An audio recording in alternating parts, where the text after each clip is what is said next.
This is the Bat Creek stone. It was found during the course of an official Smithsonian evacuation. The Smithsonian didn't understand the meaning of the writing on the stone. They thought it was Cherokee, since it came from Cherokee country. They didn't realize that it's actually Hebrew. They had published this originally upside down. They threw it in a box at the bottom of the Smithsonian, put it in the basement. Many years later, a scholar took it out of the box, looked at it, and went, oh my gosh, it's upside down. It's Phoenician, ancient Hebrew. So what's going on here? What is that about? Barakatah Yahweh, Barakatah Yahweh Shai, Bahasham, Rakah, Kodash, double honor to the apostles and elders of Great Millstone, peace and blessing to the elect of Israel. All right, we're Great Millstone. All right, you know, these the brothers in Charlotte. You know, I'm the brother Kazak. All right, we together back at you once again with an installment of truth. All right, once again giving all praises to Yahweh Bahasham Yahweh Shai. That's right. What you see before you is the Bat Creek stone, found in Bat Creek, Tennessee. Okay, and basically, really, it's an incomplete writing because it's a small piece of a much larger piece of writing. All right, and basically, when you look at it, this is Paleo Hebrew. This is ancient Hebrew, but the mystery is, see, Esau, he claims he doesn't know what it says, and they'll lie to you. They'll tell you it's a hoax. Okay, if you pull up the first one you got. Because see, when you look at the beginning of it, now Hebrew is read from right to left.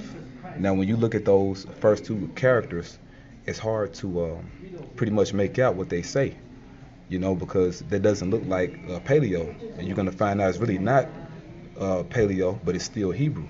Now the rest is Paleo, all right, but we have those two characters to break down to you what that says. Okay. Can you get the screenshot? Yeah, I got you. Okay. It's the very first one. Got you. Yeah, I'm short. Yep. And when you look at that, that says Quatazah. All right. Now you see it in the Paleo on the right, and it's in the Assyrian on the left. Okay. It says Quatazah, and it means end at the end of time, end of space. Okay, now so when you look at this on the right, it says Quatazah, which means at the end of time, and then the rest says La Yahawada. Okay, so at the end of time, or at the end of days, La Yahawada, which La is 2, or you could say 4. All right, and Yahawada is Judah. That's how you say Judah in the Hebrew. So at the end of time, 2 Judah or 4 Judah. So, what, you know, pretty much thinking in your spirit, what would you make out the rest would say? Because see, you're gonna come to find out there are 12 tribes of Israel. Okay, so this was pretty much Gad reaching out to their brothers. They remembered us, and they remembered the prophecies that at the end of days we would join together. All right, so Quatazah La Yahawada, at the end of time, 4 Judah or 2 Judah.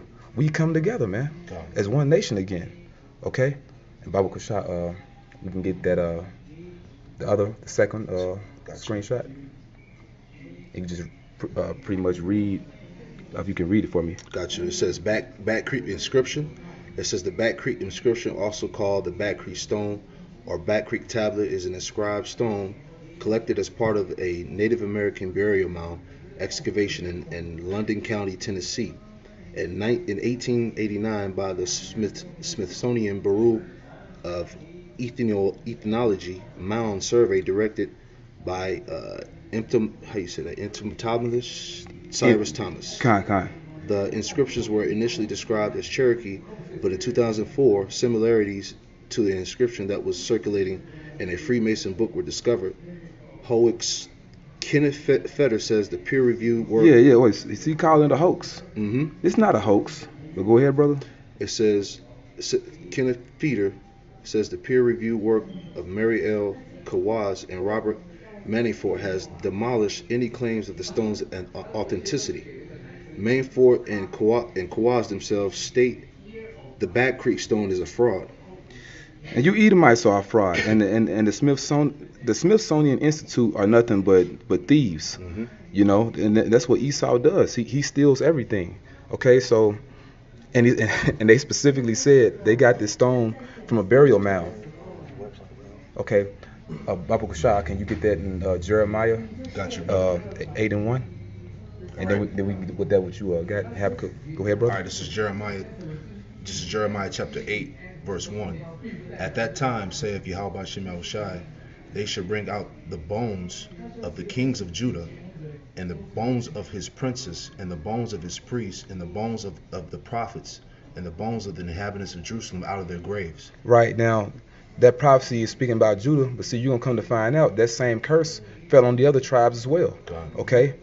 They desecrated our graves. They got this stone from a burial mound, man. You know, they desecrated Gad's graves, you know, looking for gold, looking for precious stones, looking for riches. And it just so happened, well, not just so happened, ain't no coincidence, the Lord made them find the truth. Okay, right. And the truth is that we are the Hebrew Israelites, man. Okay, people of so-called Negroid and American Indian descent make up the 12 tribes of Israel, and this is proof. So it's not a hoax. And we was talking about it, man. Hey, this is how Glenn Beck got fired from Fox News. Yep. Okay, he spoke on this, man. Okay, so hey, this is all through the Spirit. Baba, should I get what you got out? It's Habakkuk 2:14. For the earth shall be filled with the knowledge of the glory of the Lord, as the waters cover the sea. Yeah, so the earth shall be filled with the knowledge of the glory of the Lord as the waters cover the sea. Can you get that in Isaiah? Got you, brother. This is Isaiah. So let me grab it. Isaiah chapter 11, and I'm going to start at verse 9. Isaiah chapter 11, verse 9 says, they shall not hurt nor destroy in all my holy mountain. For the earth shall be full of knowledge of Yahweh Shem Yahushai as the waters cover the sea. So it's saying the exact same thing. So that's archaeology. That's truth. Okay? You know, which archaeology means the study of the ancient. You know? The study of the ancient. The study of our origin. Okay? And us here in this truth, see, we're the real archaeologists. That's right. We're studying our past. This is about us. This is our history. This is not Esau's history. Okay? Yeah, you have something else, brother? Well, yeah, you can get your article, too. I get that Psalms for you. Okay, kind.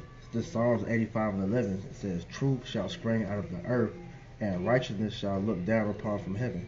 Bible, shall I read again? It says, truth shall ring out of the earth. Yeah, truth shall spring out of the earth. Truth is springing out of the earth. Look at this, man. This came out of nowhere. Go ahead, brother. And righteousness shall look down from heaven. And that's going into the internet, because we're going to put this up later. Okay? Righteousness shall look down from heaven. Okay? Those satellites, you got a point you want to make? No, it's just a confirmation in the Spirit. You see what I'm saying? The Lord has confirmed the things that's written in the scriptures, man.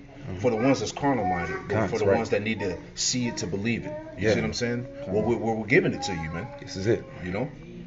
I mean, what else can you say? What can you say after this? You know? Because the evidence is proving that, you know, that we're the so-called Gadites, or the so-called Native Americans are Gad, man, because they customs correlated with how the Hebrews conducting themselves in the history, man. Absolutely. That's right, brother. You know, they holidays or they holy days went straight with the Hebrews, man. You know, they had their own version of the Day of Atonement, you know, Passover, Feast of Tabernacles and all that, man. That's right. Even down to the very basics. They wore fringes on all their clothing. Exactly. Okay? Even today, they still speak a broken form of Hebrew. You know? So come on. The characters for their languages, it closely resembles Hebrew, you know. The way they said certain words, you know, was like a form of broken Hebrew, man. That's right, brother. And this is straight proof. You see, that's plainly, the brother showed you on his phone, that's plainly the Assyrian Hebrew to the right, and to the left is the paleo. Okay? So come on, man. You know, but we're not doing for you, you know, doing for these guys that need things, they need proof. But this is for you brothers, man. You know, to strengthen your faith and these things that we speak. Okay? But yeah, we can read this on the side too. You know, you want to read it, Ashiar? Yeah, I got you. All right. So we're gonna read from top to bottom. Okay. All right. Mysteries of the inscription. Is it Cherokee? All right. It says some people believe the writing is an ancient form of Cherokee syllabary, which existed long before Sequoia invented Cherokee writing in 1821. The writing was known to ancient Cherokee priests, but kept secret until the Sioux revealed it. This legend continues to exist among Cherokee people today. All right. It says, but other people say not all the characters are part of the Cherokee syllabary. Today's Cherokee elders in the Tribal Historic Preservation Office and Cultural Office do not believe the inscriptions is Cherokee. Yeah, and you see the deception. Right. Because see, this is how you're really supposed to read it. But see, Esau flips it upside down. Okay? And that's what he does with everything. He's turning the things upside down. Yep. You know, the Lord's going to break the Edomite way. Right. Okay? Even in the West, they got us reading from left to right. We're supposed to read from right to left, man. Yep.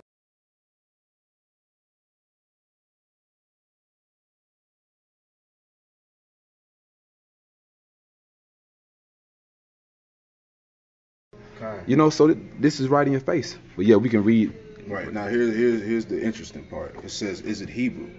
It says some people believe that the writing is a form of ancient Hebrew writing from about 2,000 years ago.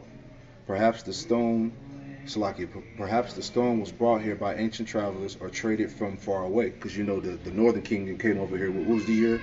Yeah, around after 722 BC. Exactly. So yeah. It says, hey, so that lines up. They said 2,000 years ago. Yeah, exactly. All right.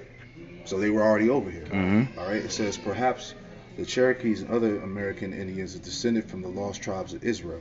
All right. It says some items in the burial, which the stones were later tested and given a date about 500 AD, and some say that the copper bracelets were like those worn by Jews in ancient Rome. Whew. All right. But here's the discrepancy here, man. Here's when things get ambiguous, man. The gray areas, man. We're not certain, all right? But other people say, experts say the writing is not correct for Paleo Hebrew. You see? So here comes the semantics. Here comes all the BS, all right? It says, and that is, Salaki, it says, and that errors are like those of modern hoaxes. The idea that American Indians descended from the lost tribes has been conclusively disapproved. Oh, yeah. You can't disprove the truth. Right. You know, that's why the Spirit brought us here, man, because you devils are liars, you know? That's why it says that in Deuteronomy, Bible Kashah, can we get it? It's Deuteronomy 33 towards the end. We can read like the last couple verses. It's in Deuteronomy 33. Because see, the Most High is going to put an end to your lies, man. Okay? You are not the people of this book. Now, you in the book, it speaks about Esau, but you're not the Israelites. Go ahead, brother. Okay, Deuteronomy 23. 33 and yeah, we 28, 29. Come on. Okay, Deuteronomy chapter 33, verse 29. Happy thou art, O Israel, who is like unto thee, O people saved by Yahweh Shem Yahushua, the shield of thy help, and who is the sword of thy excellency. Yep. And thy enemies shall be found liars unto thee, and thou shalt tread upon their high places. Yeah. So you're being disproved. You're being found out to be a liar, man. You know? Hey, because it says he is a liar and the father of it. That's right. You know, speaking about Esau. So, hey, you got it, brother. We can read the rest of it. Yeah, come. All right. Let's get back to that point. It says the idea that the American Indians descended from the lost tribes has been conclusively disapproved. Southern people were working native metal during this time and could have not created the copper bracelets. Yeah. So southeastern. Hey, man, cause Gad was heavy here in the southeast, you know. But see, Esau didn't civilize you, man. You were civilized. You civilized Esau. You nursed them back to life. But they saying that you couldn't work with heavy metal. Come on, man. Right. You taught them crop rotation, agriculture, you know, how to live off the land. It says no other artifacts or physical evidence supports this theory. The Bible does. That's right. The scriptures. You got it, brother. It says, so continue on. It says, is it a hoax? Or is it a hoax? Some people believe the writing and the stone were created in the 1880s. It says, in place with a mound artifacts at the time of excavation. The writing resembles a Masonic text published in 1870 that would have been known to the excavator, who was a Freemason. Ancient stone artifacts with writing are extremely rare throughout human history. and Cherokee archaeology. Archaeological hoaxes were common in the 1800s, and many are well documented. This is the position of the Smithsonian National Museum of Natural History, owner of the artifact. They ain't the owner of nothing, man. No. Thieves. Yeah, thieves. That's right, brother. Because they're the ones that set up to push forth these lies, man. All All right. It says, but other people say the character and integrity of the excavator are still being debated. Some scratches on the stone from the 20th century are newer than the inscription. The inscription has yet to be examined by an epigraphic. Yeah, we don't need no epigraphic scientists, man. You know. Right. Yeah. Hey, once again, we're the real archaeologists. That's right. Yeah, you got it, brother. It says an epigraphic scientist to determine the kind of tools used to create it. Further testing could to determine whether the stone was ever in a grave. Liars. And they gonna ask at the end, what do you think? You know. But see, even what they have here at the bottom, well, that says Kodash La Yahweh, which is holiness to Yahweh. Right. But we just broke down what this means. Now, this doesn't mean that. This means at the end of time, for Judah or to Judah. You know, because they remembered us, like the brother said, man. All right. But yeah, hey, man. And they're speaking about mounds over here. And that's where Esau got this artifact from. Okay. And they have, you know, artist depictions of mounds, which were all throughout North America. And these mounds resemble pyramids because the same people that built the pyramids in ancient Egypt. Right. Okay. But yeah, we can close out on this. Got one scripture for you. Oh, you got it, brother. And like you were saying about the mounds, the 10 tribes was building mounds in like you were bringing out in Assyria. You know, so like the brothers were saying, the same customs. All right. It's just proving that they're part of the tribes, man. You can't get around it. That's man. right, brother. Get one more scripture for you. It's 2 Corinthians 13:8. Yep. We can do nothing against the truth, but for the truth. You see? So all of this that we were reading, man, you devils can't do nothing against the truth before the truth, man. All right? We know who we are, man. That's right, brother. We don't need you Edomites validation, okay, to prove who we are, all right? That's right, brother. We know by faith, number one, but the Lord has provided the artifacts and the evidence in the world to further prove who we are. That's right. That's right, man. The truth is the undisputed heavyweight champion of the world. That's right. You know? Hey, and it says that in First Esdras, you know? Yeah. Hey, but that's it, man. That's it. You devils, you're only helping our cause. That's it. Okay? The elect are going to be gathered. You seeing it happen? We've been gathered together right now by this word. Right. You know? But, you know, just to read a little bit of this. Go ahead, bro. All right, it says Back Creek Stone. People built mounds throughout the southern Appalachians along creeks and rivers. The mounds were built using dirt from the house of each person in the community and ceremonies that symbolized people meeting together. All right, so it was a sacred thing. You know, it was used to bring God together. Townhouses were built on top of some mounds. Oh, townhouses. Showing you not all Gadites lived in teepees like Esau tells you, okay? The townhouses were community meeting places, each with a central fire. Some mounds included burials, but most mounds were not burial mounds because they were used as temples. Yep, places of worship. Yep, that's right, brother. They were used as places of worship. This stone tablet was discovered in 1889 in a mound with burials west of the Great Smoky Mountains. Where Back Creek enters the Little Tennessee River, excavations were being done to see if the ancestors of modern tribes had built the mounds, or whether a separate race of mound builders had done so. No, it was your ancestors. Your people did this, man. Excavations throughout the southeast proved that the ancestors of modern tribes built the mounds, including the Cherokees. That's right. Because of this, the stone and its inscription were initially thought to be Cherokee. Since then, people have proposed several theories. All right, so this is your writing. Right. Okay, your people did this. Right. Okay, so with that, we hope you brothers were edified. You know, and even you few sisters out there, you brothers got any closing statements or anything? No, just the point that like you were saying, this is part of the several theories, man. One of the theories is the Native Americans part of the 12 tribes of Israel, and that's fact. You see? Irrefutable proof. Yeah, it's irrefutable. You can't get around it. They're part of the tribes, man. All right. The truth, the heavyweight champion of the world. All right, so with that, hey man, you Edomites are through. You know, you want to put our history upside down. Right. Okay. All right, and you being a Jew, you know, you being the real Jews, that's a hoax. Okay. So with that, we want to say Barakatah Yahweh, Barakatah Yahweh Shai, Ba'ashem, Rakah, Kodash, double honor to our teachers, the apostles of Great Millstone, honors and blessings to the hopeful elect. Shalom.